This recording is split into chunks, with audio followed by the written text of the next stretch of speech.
Assalamualaikum warahmatullahi wabarakatuh. Hari ini saya Sri Kurniawati dari Universitas Pendidikan Indonesia dengan nomor NIM PPG 2012-785.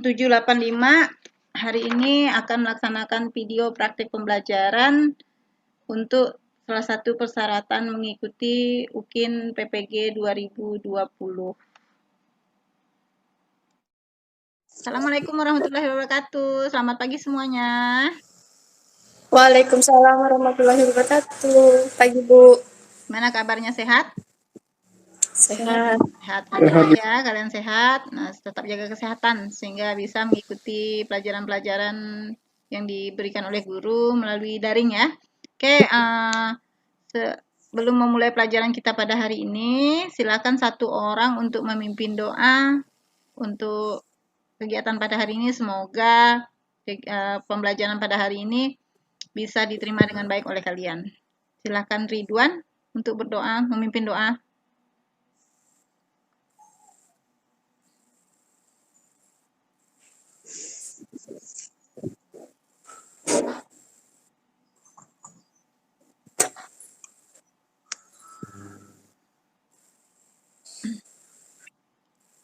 Patria mungkin untuk memimpin doa. Sebelum belajar, marilah kita berdoa menurut agama dan kepercayaan kita masing-masing. Berdoa mulai.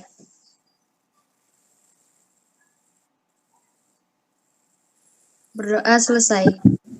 Hari ini siapa yang tidak hadir untuk pembelajaran pada tanggal 14 Desember ini? Medika Vita, Bu, tidak hadir. Medika Vita ya, keterangannya? Ya. Izin, Bu. Oh, izin. Oke, baik. Baik. Nah, pada materi hari ini kita akan membahas tentang mengelola buku jurnal ya. Tapi sebelum kita memasuki ke tahap mengelola buku jurnal, nah, Ibu mau menanyakan sedikit materi minggu lalu, mungkin ada yang masih ingat pembahasannya mengenai materi apa? Tentang transaksi perusahaan. Transaksi bisnis perusahaan, baik jasa, dagang maupun manufaktur. Baik, Erni masih ingat ya. Terus mungkin ada yang bisa memberikan contoh, salah satu contoh transaksi bisnis kita ambil di perusahaan dagang aja. Misalnya apa? Patria mungkin. Contoh transaksi perusahaan dagang itu seperti penjualan tunai. Penjualan tunai ya. Oke. Contohnya adalah penjualan tunai. Oke, bagus ya. Patria, Erni juga masih ingat materi minggu lalu. Semoga yang lainnya juga masih ingat ya pembahasan kita minggu lalu. Nah, untuk hari ini kita memulai materi kita. Akan Ibu share di layar tentang materi yang akan kita bahas pada hari ini.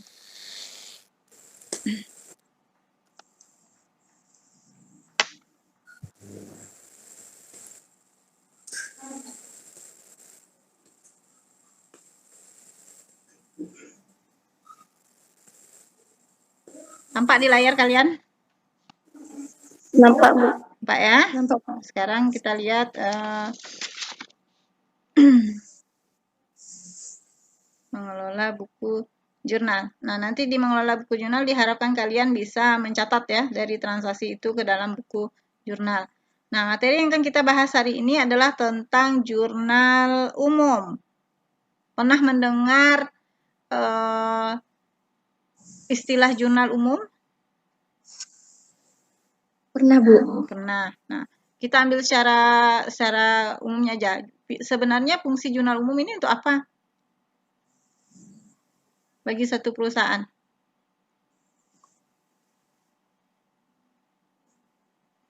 Irma mungkin bisa menjawab? Irma? Atau yang lain? Biasanya Ya? fungsi jurnal umum mencatat transaksi.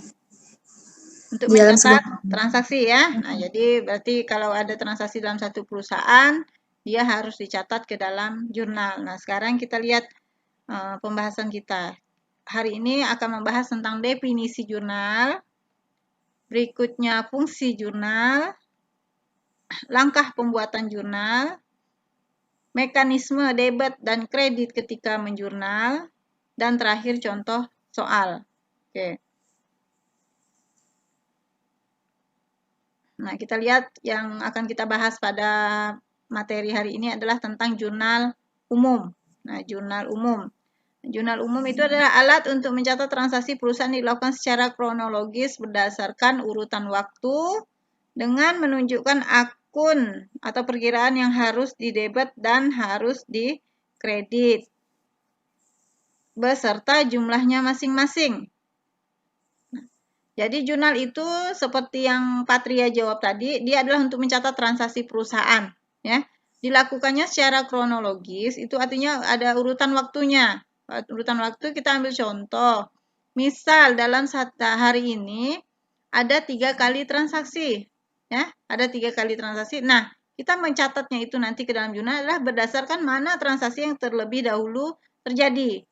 Nah, terus berikutnya hari berikutnya juga sama dicatat. Kalau lebih dari satu kali dalam satu hari, berarti kita mencatatnya berdasarkan urutan yang lebih dahulu terjadi. Jadi nanti kita juga harus menganalisis akun apa yang terkait ketika terjadi transaksi itu, sehingga dalam proses mencatat debit kredit nanti tidak akan salah. Gitu. Jurnal merupakan catatan pertama setelah adanya bukti transaksi. Nah, jangan lupa ketika kalian akan menjurnal, bukti transaksi harus ada terlebih dahulu. Jika tidak ada bukti transaksi, kalian bingung nyatatnya dari mana, ya kan? Nah, sehingga jurnal disebut catatan asli atau Book of Original Entry. Nah, kita lihat fungsi jurnal ya. Fungsi jurnal. Fungsi jurnal ada fungsi pencatatan, ada fungsi historis, ada fungsi analisa. Kita lihat fungsi pencatatan. Jurnal merupakan tempat untuk mencatat transaksi perusahaan dalam satu periode. Nah, kira-kira ada yang paham periode akuntansi itu seperti apa? Periode akuntansi. Ada yang paham tentang periode akuntansi? Patria mungkin. Biasanya periode akuntansi itu dimulai sejak tanggal 1 hingga tanggal 31 dan periode tahunannya biasa dari Januari hingga Desember. Oke, bagus ya, pintar ya. Berarti kalau dia menggunakan periodenya itu adalah periode bulan, berarti dimulai dari tanggal 1 sampai dengan 31 atau 1 sampai 30 ya. Pokoknya tanggal kapan berakhirnya di bulan itu. Nah, tapi kalau dia menggunakan periode tahun, berarti dimulai dari bulan Januari sampai dengan bulan Desember. Nah, itu namanya periode akuntansi. Nah, kita lihat fungsi historis. Transaksi yang terjadi semuanya dicatat berdasarkan urutan waktu. Nah, udah Ibu jelaskan juga di depan. Kapan waktu terjadinya transaksi itu jadi diurutkan.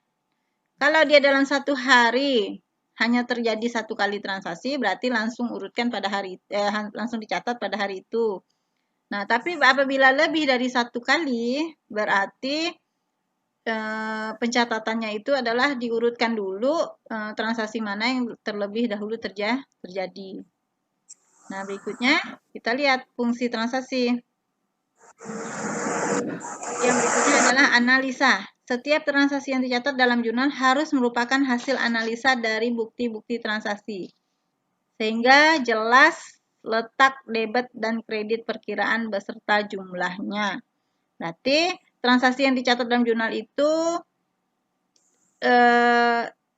kita lakukan pencatatannya itu setelah kita melihat ke bukti transaksi. Ibu ambil contoh misalnya, hari ini kita melakukan pembayaran listrik. Nah, pembayaran listrik tentu kan ada bukti transaksi, bukti pengeluaran cash kita. Nah, jadi dari bukti transaksi itu kita harus tahu, oh ini nanti berhubungan dengan akun apa yang akan dicatat. Karena dia pembayaran listrik untuk periode itu, berarti dia masuk kategori beban listrik. Nah, karena transaksi pembayarannya menggunakan tunai, berarti dia mempengaruhi kas, ya. Jadi jelas. Nah, sekarang ada yang pernah mendengar istilah debit dan kredit? Pernah, Bu. Apa itu istilah debit dan kredit?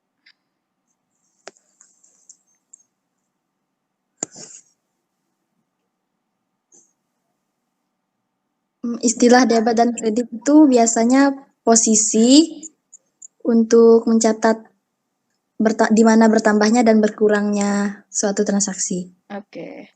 Bentar ya.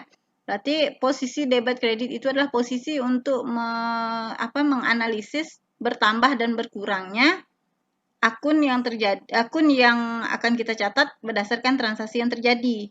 Ya. Nah, tergantung ke posisinya bertambah di debit atau di kredit itu adalah ketika nanti konsep mencatat debit dan kredit. Jadi harus tahu dulu akun ini kategori apa, karena nanti ada pengelompokan akunnya sendiri. Oke, kita lihat fungsi analisa tadi ya. Fungsi analisa. Nah, ada yang tahu istilah debit dan kredit? Debit dan kredit? Pernah dengar istilah debit dan kredit?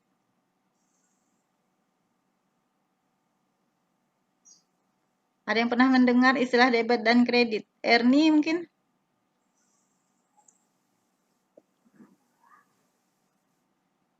Halo Ernie. Pernah mendengar istilah debit dan kredit? Pernah, Bu. Ya. Apa itu istilah debit dan kredit?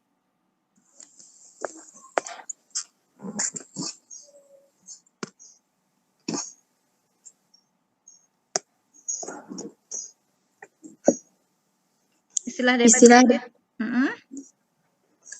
Debit kredit itu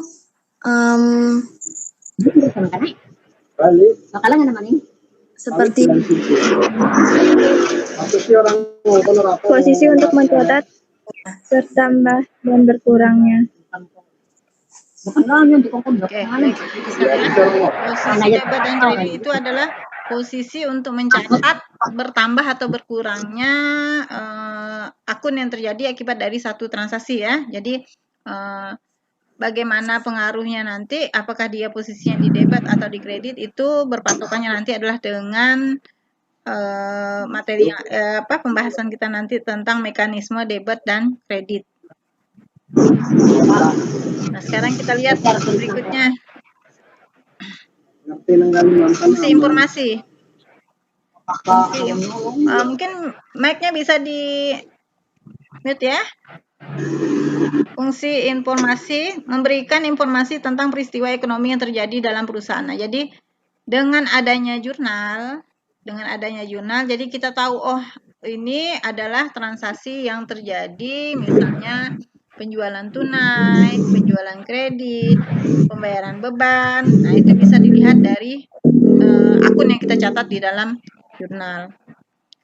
Berikutnya adalah fungsi instruksi.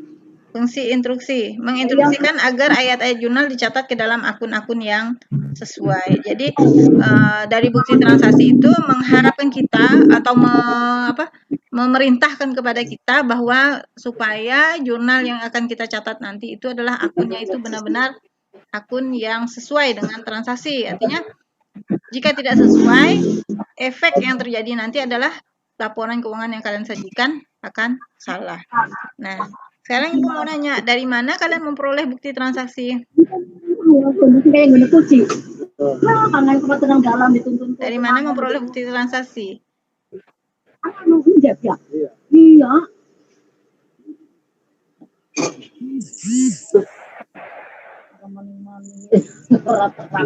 Patria mungkin bisa? Yang lain mic-nya di nonaktif aja ya. Dari mana memperoleh bukti transaksi? bisa Ya? Bisa dari eksternal yang kalian jual.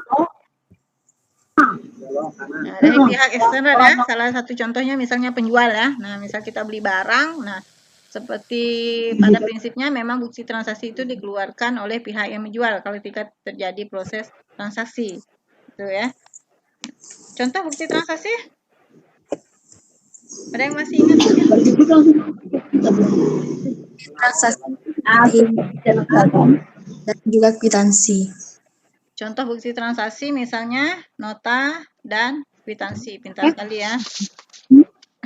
Baik, berikutnya Si Pales. lihat Sipakan, ciri-ciri Les. jurnal umum.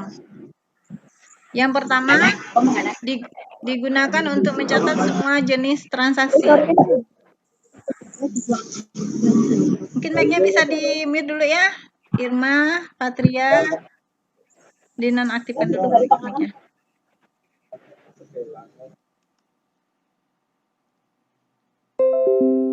Oke, lihat. Ibu ulangi, ciri jurnal umum yang pertama digunakan untuk mencatat semua jenis transaksi.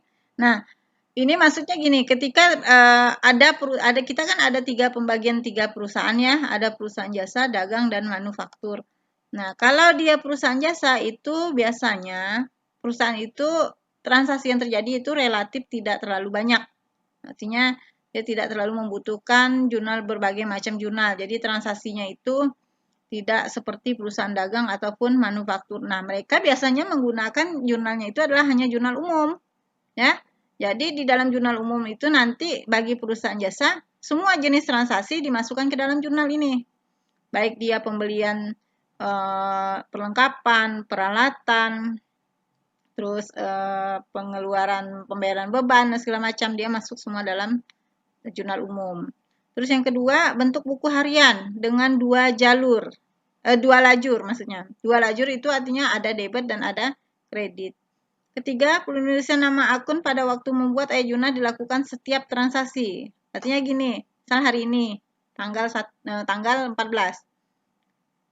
terjadi transaksi pembayaran listrik. Nah, apa yang akun yang harus didebit dan akun yang harus dikredit harus dicatat pada saat selesai terjadinya transaksi. Jadi harus dicatat, ya.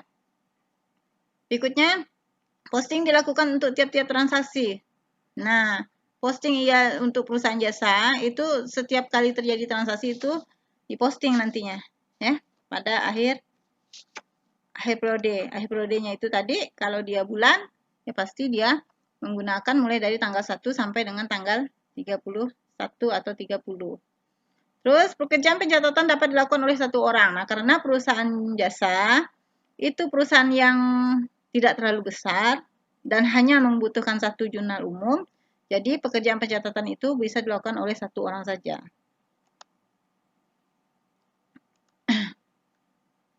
Nah, kita lihat langkah pembuatan jurnal. Langkah pembuatan jurnal ada 5 langkah yang harus kita tempuh nanti ya. Yang pertama, menyiapkan lembar jurnal. Nah, ini harus ya, gimana kita mau melakukan pencatatan kalau jurnal yang akan kita catat nantinya tapi tidak kita sediakan. Biasanya lembar jurnal itu karena dia perusahaan jasa kan, dia hanya butuh satu jurnal, jurnal umumnya itu ada beberapa lembar. Nah, nanti di halaman depan akan dikasih halaman 1, halaman 2, dan seterusnya sesuai dengan kebutuhan dalam satu periode ya. Nah, terus mengumpulkan bukti transaksi. Nah, mengumpulkan bukti transaksi ini nanti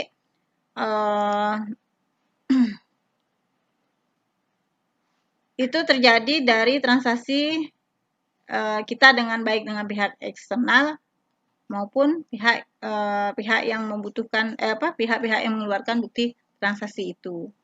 Berikutnya adalah mengidentifikasi nama akun yang berkaitan dengan transaksi keuangan. Nah, jadi dari bukti transaksi bisa kita identifikasi atau kita analisis nama akun yang berkaitan dengan transaksi keuangan. Ibu lagi contohkan. Misal hari ini pembayaran beban listrik tadi, ya kan? Nah, kita harus tahu, pembayaran beban listrik berarti transaksi yang berpengaruh, debitnya harus beban listrik, kreditnya adalah gas. Berikutnya, mengidentifikasi saldo normal akun. Nah, ini berhubungan dengan mekanisme debit kreditnya nanti. Saldo normal ketika meletakkan akun itu di posisi debit atau kredit. Berikutnya adalah menilai nominal transaksi dengan teliti. Jadi proses berikutnya kita harus menilai nominal transaksi itu secara teliti. Ketika proses pencatatan transaksi itu angka yang kalian catat itu harus tepat karena berpengaruh dengan laporan keuangan yang akan kalian sajikan. Baik, berikutnya. Nah, ini adalah format jurnal umum. format jurnal umum. Nah, tadi kan ada yang bilang udah pernah mendengar istilah jurnal umum. Nah, tentu formatnya juga tidak asing bagi kalian ya. Udah tidak asing bagi kalian. Nah, ini format yang di mana-mana format jurnal umum sederhana seperti ini. Nah, nanti di halaman sini, di sini sebenarnya biasanya diberikan judul. Judul itu misalnya nama perusahaannya perusahaan apa. Periodenya kapan? Ya, di sini. Terus nanti di sini ada kolom tanggal. Nah, kolom tanggal bagaimana cara mengisinya? Ada yang tahu? Bagaimana mengisi kolom tanggal ini?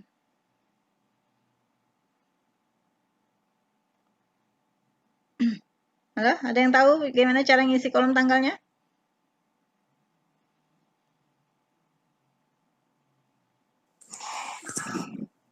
Kolom tanggalnya dari tanggal transaksi, tanggal dan tahun dimulai. Dari tahun ya. Di sini kita isi tahun dulu, tahun misalnya 2020. Terus bulan, misalnya bulan Desember ya sekarang. Nah, Desember. Terus di sininya kita isi tanggal. Oke, pintar ya. Nah, jadi sesuai dengan transaksi yang terjadi, dimulai dari cukup sekali aja mengisi tahunnya ya. Tahun sama bulan cukup sekali aja diisi di sini. Nah, di awal atas saja. Nah, tanggal diisi berdasarkan transaksi yang terjadi, urutan dari tanggal 1 sampai tanggal 31. Nah, terus nama akun yang berpengaruh terjadi dari transaksi itu. Nah, misalnya beban listrik dicatat, terus nanti pengaruh berikutnya adalah kas misalnya. Berarti debit kreditnya harus ada. Ya. Debit kreditnya harus ada.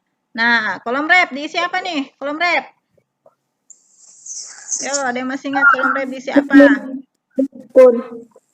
Isi apa? Nomor akun. Diisi nomor akun ya. Jadi nomor akun. Akun nanti ada nomornya. Ada kita mengenal penomoran akun nanti. Jadi supaya tidak keliru. Kalau dia menggunakan nomor, karena hanya satu akun berlaku satu nomor, berarti tidak akan terjadi kekeliruan. Terus debit ini adalah untuk mencatat posisi bertambah tergantung atau sesuai dengan mekanisme debit kreditnya nanti. Kredit juga untuk posisi bertambah atau berkurang sesuai dengan mekanisme debit dan kredit. Nah, kita lihat mekanisme debit dan kredit. Ini artinya cara mendebit dan mengkredit untuk meletakkan akunnya. Kelompok akun nanti dibagi 6. Ada harta, utang, modal, pendapatan, beban, dan pripe. Ini untuk kelompok akun. Nah, untuk harta, utang, modal itu disebut akun real. Akun real.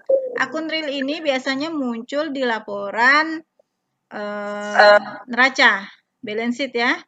Nah, terus nanti posisi bertambah berkurangnya kita lihat contoh harta. Contoh kelompok akun harta. Debit bertambah, kreditnya berkurang, saldo normalnya di debit. Ya kan? Terus utang bertambah di kredit, berkurang di debit, saldo normalnya mengikuti posisi ketika dia bertambah. Utang di kredit bertambah, berkurang di debit. Saldo normalnya mengikuti ketika dia bertambah. Ingat, berarti dari akun real ada 3. Apa saja tadi? Akun real? harta, utang, modal. Ada 3 ya. Nah, dari 3 ini, ingat ya, harta, utang, modal. Harta, utang, modal. Hanya harta yang bertambahnya di debit. Ya. Berarti utang dan modal bertambahnya di kredit. Nah, kalau kamu udah tahu posisi debit bertambahnya di debit atau di kredit, berkurangnya tinggal menyesuaikan. Ya, berkurangnya tinggal menyesuaikan. Terus saldo normalnya nanti juga menyesuaikan dengan posisi ketika dia bertambah. Ingat ya. Nah, Ibu ulangi, kelompok real tadi apa saja? Harta, utang, modal. Berarti ada akun apa saja yang bertambah ketika di debit? Akun harta. Nah, hanya akun harta ya. Nah, nanti berarti dia berkurangnya di kredit. Nah, tinggal balik aja. Berarti utang sama modal bertambahnya di kredit. Berkurangnya di debit. Nah, saldo normalnya mengikuti ketika proses bertambah, ya. Nah, sekarang akun berikutnya adalah akun pendapatan, beban, pripe. Pendapatan, beban, pripe. Ini masuk dalam kategori akun nominal. Akun nominal itu adalah akun-akun sementara, ya, yang nanti akan tampak pada laporan laba rugi. Ulangi, pendapatan, beban, dan pripe itu adalah akun nominal. Akun nominal ini nanti akan tampak pada laporan laba rugi. Nah, pada akun nominal ada 3 akun juga kan tadi, ada 3 kelompok akun. Pendapatan, beban, pripe. Ini kebalikan dari akun real. Kalau akun real tadi yang bertambah hanya 1 di debit, kalau akun nominal hanya 1 kelompok akun yang bertambah di kredit. Nah, ya bisa dipahami. Ibu ulangi, jika akun real hanya 1 kelompok akun yang kalau bertambah di debit, berarti 2 berikutnya adalah di kredit. Nah, sekarang kita lihat nominal. Akun nominal hanya 1 akun yang bertambah di kredit. Berarti sisanya beban dan pripe itu bertambahnya adalah di debit. Jadi yang harus kamu ingat intinya itu adalah posisi ketika dia bertambah saja. Ya. Posisi ketika dia bertambah. Jadi itu yang harus kalian ingat. Berarti berkurangnya apakah tidak harus diingat, Bu? Karena kan menyesuaikan. Kalau kamu sudah mengingat di bertambah, otomatis posisi berkurang kamu akan bisa karena menyesuaikan. Ya enggak? Nah, terus saldo normal bagaimana? Saldo normal mengikuti ketika posisi dia bertambah. Ya, jadi tidak usah bingung. Saldo normalnya di debit atau kredit. Nah, lihat ketika posisi dia bertambah. Oke? Bisa dipahami? Bisa, Bu. Bisa ya? Oke. Nah, sekarang Ibu mau minta contoh, salah satu contoh kelompok akun harta. Apa saja? Salah satu contoh kelompok akun harta. Contohnya kas, peralatan, sama perlengkapan. Oke, bentar ya. Masih ingat berarti.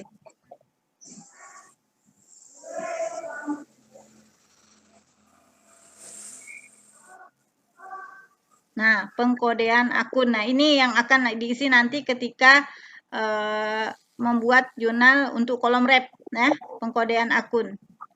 Sama jasa dagang maupun manufaktur, dia ada 2 akun tadi, ada akun real, akun nominal. Masih ingat real? Kelompoknya harta, utang, modal. Nominal, pendapatan, beban, dan pripe. Nah, kita lihat. Kelompok harta itu adalah kelompok harta itu akunnya 1, ya, 1. Terus kelompok utang 2, kelompok modal 3, kelompok penghasilan 4, kelompok beban itu 5. Itu skalanya ya, artinya inti kodenya nanti menyesuaikan.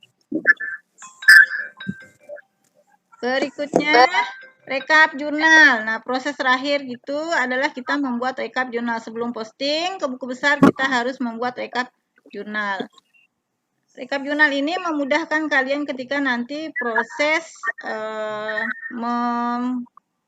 posting ke buku besar. Oke?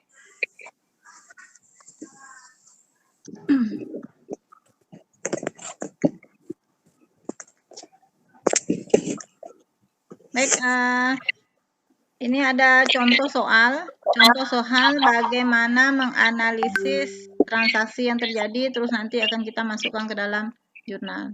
Nah, ini contoh soal dari tanggal 1 Oktober sampai dengan 25 Oktober pada percetakan bintang sablon selama bulan Oktober. Yang pertama, Nyonya Nana menginvestasikan uang tunai untuk mendirikan perusahaan sebesar 150 juta rupiah. Nah, kita lihat pengaruh transaksinya. Investasi yang diberikan Nona Nana itu berbentuk uang tunai, ya, berbentuk uang tunai. Berarti mempengaruhi akun kas di debit karena dia setorannya adalah untuk investasi, modalnya di kredit. Sesuai dengan tadi, kas harus bertambahnya di debit, modal bertambahnya di kredit. tanggal 5 Oktober. Dibeli sebuah gedung secara tunai 60 juta rupiah. Gedung dibeli secara tunai 60 juta rupiah. Kita lihat transaksinya lagi. Gedung. Gedung itu masuk dalam kategori kelompok akun kas. Gedung masuk dalam kelompok akun Aktipa ya. Aktipa, jadi gedung bertambah di debit, kas berkurang untuk transaksi pembayaran secara tunai di kredit. Nominalnya sama 60 juta rupiah. Berikutnya tanggal 10. Diterima pendapatan jasa sebesar 25 juta, jumlah yang diterima 15 juta dan sisanya bulan depan. Nah, masuk transaksi ini ada pendapatan jasa yang terjadi itu 25 juta. Tetapi yang baru kita terima tunai itu sebesar 15 juta. Jadi masih ada tersisa piutang untuk bulan depan, ya. Nah, kita lihat pengaruh transaksinya. Kas yang kita terima 15 juta. Piutang yang akan dibayar bulan depan 10 juta, pendapatan jasa totalnya adalah 25 juta rupiah. Oke, berikut transaksi berikutnya tanggal 15 Oktober. Dibayar beban iklan. Dibayar beban iklan sebesar 700.000 rupiah. Nah, pengaruh transaksinya sesuai dengan mekanisme debit kredit, beban ketika bertambah posisinya di debit, kas itu adalah Aktipa, kelompok akun Aktipa, ketika berkurang di kredit, nominalnya sama. Berikutnya, tanggal 25 Oktober 2020, dibayar gaji karyawan 1.500.000 rupiah. Pengaruh transaksinya di debit, beban gaji, karena pembayaran gaji karyawan, bertambah 1.500.000, kas untuk pembayaran secara tunai berkurang 1.500.000. Sehingga ini kita jumlahkan nantinya, kita jumlahkan mulai dari kas, posisi yang debit semua ya, posisi debit kita jumlahkan, totalnya adalah 237.500.000 rupiah. Terus nanti ini adalah posisi kredit, kita jumlahkan juga totalnya 237.500.000 rupiah.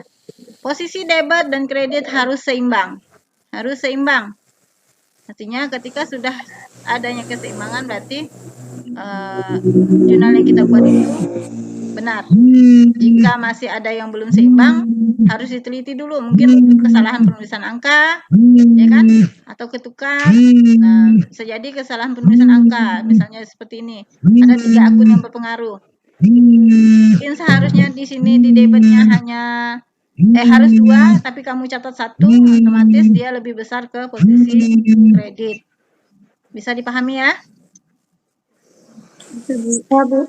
Sekarang ada contoh soal, ada soal yang akan Ibu berikan. Nah, ini Ibu minta kalian mengerjakan secara berkelompok ya. Secara berkelompok. Kelompok yang pertama Erni. Kelompok yang pertama itu adalah Erni, terus Ines, sama Stephen. Kelompok yang kedua itu Patria, Elsa, dan Elis. Kelompok 3 berarti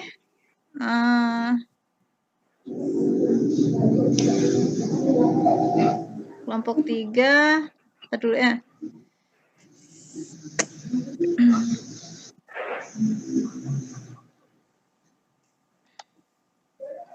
Kelompok 3, berarti hanya ada 2 kelompok ya. Hanya ada 2 kelompok, berarti nanti siapa yang ini masuk aja ke kelompoknya Patria. Oke. Ibu share soalnya. Ibu bagikan soalnya.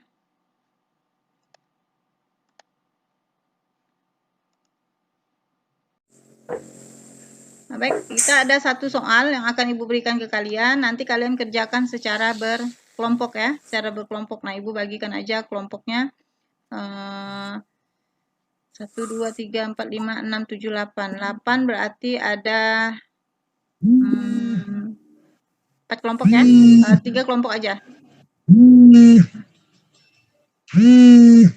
So, kita bagi 2 kelompok aja ya, kita bagikan 2 kelompok, nanti Elsa, Erni, Ines, dan Liliana Ekasari. Terus Irma Juniawati, Stephen, Ilis, dan Patria. Oke? Bisa dipahami? Bisa ya? Nah, sekarang Ibu, Bisa, Bu. ini soalnya. Nah, silakan kalian berkelompok, berembuk ya, lewat WA aja, WA grup aja, kalian berkelompok membahas tentang ini, soal ini. Nanti akan kita tanya menurut hasil pekerjaan kalian dan akan dicocokkan dengan kelompok lain. Oke, silakan mulai dikerjakan. Nanti kita mulai lagi.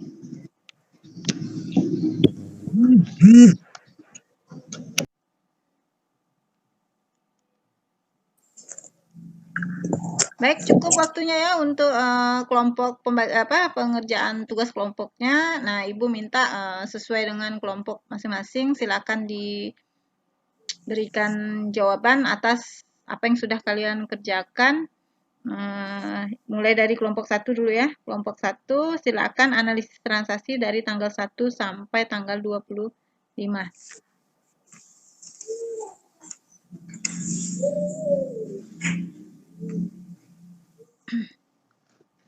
Kelompok 1 silakan. Untuk transaksi tanggal 1 bulan 9, beban sewanya di debit, kasnya di kredit. Tanggal 10 bulan 9, kasnya di debit, pendapatannya di kredit. Ya. Tanggal 15 bulan 9, kasnya di debit, beban iklannya di kredit. Terus? Tanggal 18 bulan 9, beban lain-lainnya di debit, kasnya di kredit. Ya. Tanggal 20, kasnya di debit, pendapatannya di kredit. Ya, lanjut. Untuk tanggal 25, preview-nya di debit, kasnya di kredit. Preview-nya debit, kasnya di kredit. Pintar sekali ya. Kelompok 1 sudah memberikan jawaban, tapi belum Ibu berikan benar atau salahnya dulu ya. Oke, kita lanjut. Kelompok 2, silakan berikan jawabannya.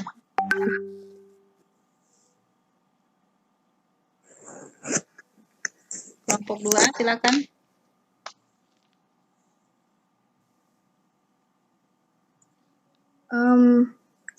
Untuk tanggal 1, beban sewanya di debit, kemudian kasnya di kredit.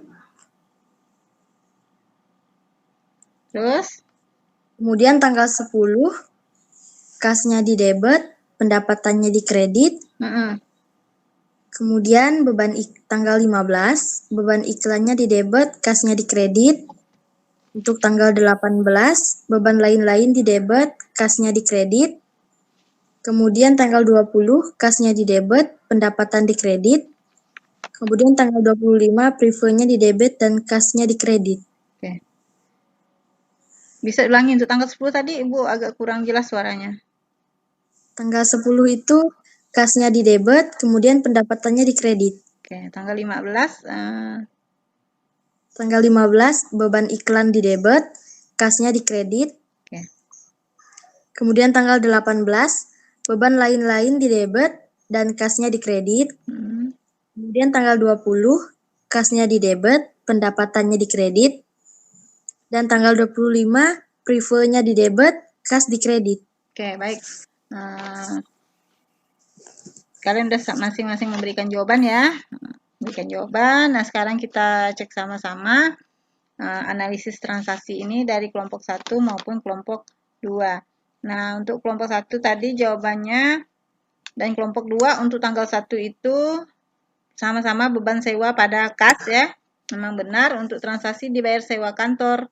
Untuk bulan Oktober itu di debit itu adalah beban sewa ya. Terus untuk transaksi pembayarannya menggunakan kas, maka kasnya berkurang di kredit. Nah, lanjut tanggal 10. Tanggal 10 itu diterima pendapatan selama 10 hari pertama sebesar 280.000. Yang kita terima itu adalah berupa kas, ya. Kasnya bertambah di debit, pendapatan bertambah di kredit.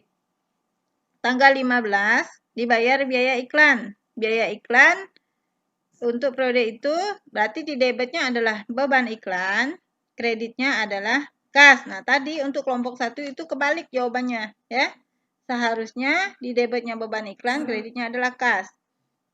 Dijawab oleh kelompok 1, kasnya di debit, beban iklannya di kredit. Balik ya.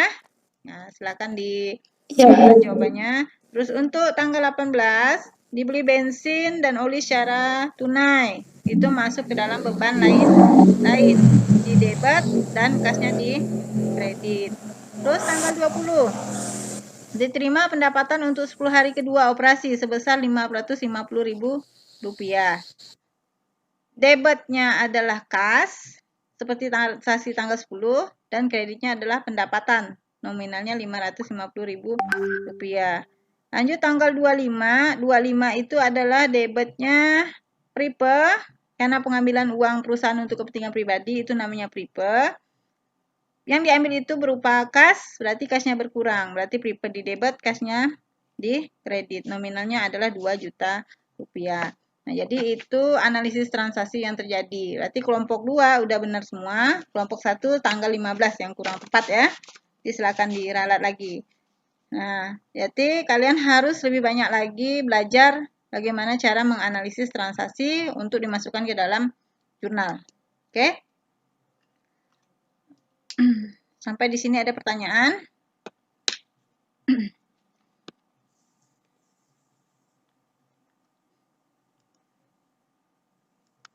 Apakah ada pertanyaan? Jika tidak ada, nah baik kita ambil kesimpulan materi ini. Berarti jurnal itu adalah tempat untuk mencatat transaksi-transaksi yang terjadi pada satu perusahaan, di mana pencatatannya nanti bersumbernya dari dokumen transaksi yang akan dicatat sesuai dengan urutan kronologisnya, ya.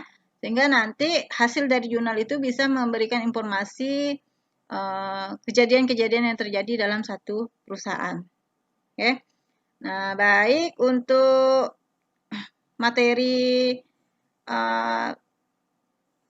untuk soal di LKPD nanti Ibu akan bagikan linknya ke kalian di WA Group. Nah, untuk materi selanjutnya juga akan Ibu bagikan linknya ke kalian juga untuk dipelajari pada pertemuan minggu depan.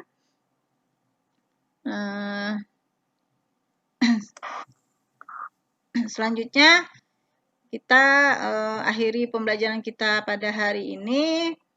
Semoga pembelajaran hari ini ada memberikan manfaat untuk kalian semua dan bisa diterima dengan baik oleh kalian. Nah, untuk mengakhiri pertemuan kita pada hari ini, silakan kalian salah satu memimpin doa untuk menutup pembelajaran kita pada hari ini.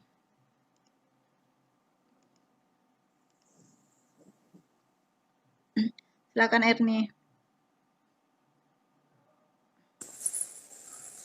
Sebelum mengakhiri kegiatan hari ini, mari kita berdoa menerima dan kepercayaan kita masing-masing.